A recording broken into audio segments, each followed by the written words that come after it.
So we have a Wembley finalist. Aston Villa. We had a great game of football, Greg. Well, actually, and that possession, the possession surprises me a little because I personally didn't think it felt like that. It did feel that Leicester had more, but it didn't feel that they dominated the possession like the stats would suggest. It was a weird kind.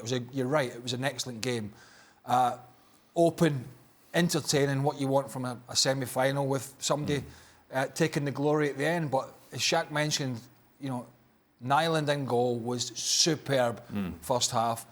And then Villa came into it. Obviously they took the lead. Everything came down, a lot came down the left. Grealish fading out to the left and Target getting forward on the overlap. That happened quite a lot. And then in the second half, when Leicester pushed for a bit, and then Villa looked like the side, to me, that was going to go on and get the second goal and maybe even the third goal. They missed a couple of great chances. Equaliser comes along, you think, right, that's it. The pendulum has swung. And it did. It did swing, and Villa, they rode the luck a little bit with some of those chances, and Leicester were maybe a little profligate in front of goal, and they got the sucker punch at the end. It's hard to say Villa didn't deserve it, but you think about the last time they played Man City, recently at home, pummeled by 6-1. That's not going to spoil the celebrations tonight, but it's just putting it in context. Lots of wide-open, swashbuckling football, as Craig said. Two players in particular, Jack Grealish, James Maddison.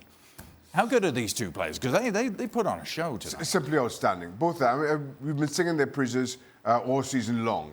Maybe less so for Grealish just because of Villa's struggles. But everything about Aston Villa goes through Jack Grealish. Whenever they're good, he has to be fantastic. And he was on the night. Now, if you look at these two teams in the table, judging on today's performances, it's not a whole lot between them. But again, as you look at the Premier League table, you see the gulf between these two sides, and it doesn't quite add up. Aston Villa, I thought, were very good when they had their opportunities. They made the most of them, and in a game that swung each way. Nyland very good early on. I don't really remember Schmeichel making too many saves, but then he conceded a couple. And as you rightly point out, the two main protagonists for both teams will stand out.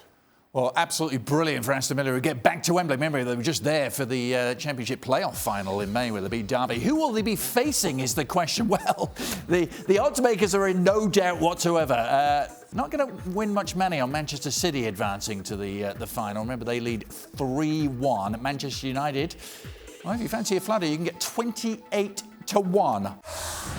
Well, thank you very much for watching ESPN on YouTube. For more sports highlights and analysis, be sure to download the ESPN app. And for live streaming, premium content, and let's not forget as well, ESPN FC 7 days a week. Subscribe to ESPN Plus.